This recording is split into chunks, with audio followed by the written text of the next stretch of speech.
Today I'm sharpening for a Korean restaurant, Arario, in Midtown, Reno, Nevada. These are the knives. I have 5 Victorinox knives to sharpen. I've sped this up 2 times so the video doesn't drag out too long. So I'll show you my whole process right here. So I'm sharpening out on the bed of my truck in an alleyway right next to the restaurant. So I'm using some tape just to tape down the paper towel to collect some of the metal shavings. I sharpen these at 17 degrees, and I'm just going edge leading with my 1x30. So I'm checking for a burr. The light is tough to see in a daylight, so I have to look very closely underneath like the light and checking for a burr. So with the 120 grit Cubitron belt, I'm just creating a burr throughout all 5 knives. There are 3 straight edge ones and then 2 serrated ones. And then for the serrated knives, I'm just going to touch the back edge with a 600 grit Trizact belt. In this clip, one of the serrated knives has a bent tip on it, so I'm slowing down the video so you can really see. So really bent tip on this. So with a serrated knife, this takes a little bit more finesse than a straight edge knife, since I can't just grind down the very tip like how I normally would with a double bevel knife. So here I'm just taking some passes with the spine of the knife, trying to grinding the tip down and gently touching that tip. So I'm gently shortening it, but I'll show you here what the result is. So slowing down the video again, by hitting on the spine and gently on the very tip, made it razor sharp and straight right there.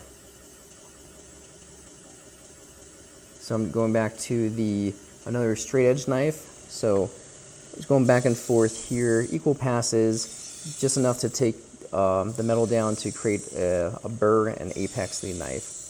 So I'm done with the 120 grit Cubitron belt. Now I'm sharpening with the 600 grit Trizact. So here, just equal passes back and forth for all the straight edge knives. Since I already created the apex and burr, I'm just doing equal passes to make sure the bevel is even on both sides. So all of these knives are Victorinox knives. Most chefs I've seen love these, and yeah, these have a great weight to it. They're pretty sturdy knives, great steel, and almost every single chef that I sharpen for has these. So that's something to be said, that if chefs are using these are pretty good knives.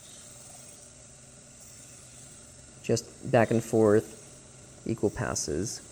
And then once I get to the serrated knives, I'm just gently kissing the back edge of each serration until I bring up a burr. Then I'll show you how I remove it with my with my felt belt, and then I'll finish it off with my leather belt. Before these knives, I coated both the yellow felt belt and the leather belt with 3 micron diamond spray, and I let those dry on to the belts while I was sharpening these. I like to apply my diamond spray every 10 knives or so. I feel every 10 knives is a sweet spot for applying the diamond spray. So I'm just checking for a burr to make sure I'm hitting a burr on each scallop. Let me know in the comments what you guys do for your mobile sharpenings. Do you guys have vans, trailers, or do you sharpen on the bed of your truck? Again, I'm just going at a pretty flat angle and just going back and forth to make sure everything's even on it. Okay, so now I'm done with that. That's the yellow felt belt I was talking about. This works amazing to remove the burrs on serrated knives. So you can see with the pliers, I'm trying to loosen up my angle guide, since I'm just hitting these on the slack portion. So I just want enough room between the angle guide and then the belt. So again, what I love about these is I can push a little bit harder into it and really get that burr off, and then I'll clean up any micro burr that's left over with the leather strap, or the leather belt, sorry. What I love about the yellow felt belt is that I could push a little bit harder to really minimize that burr and remove it compared to the leather. The leather is more delicate than the felt belt. Again, this has the 3 micron diamond spray, and with this I'm just going equal passes back and forth to get a razor sharp edge.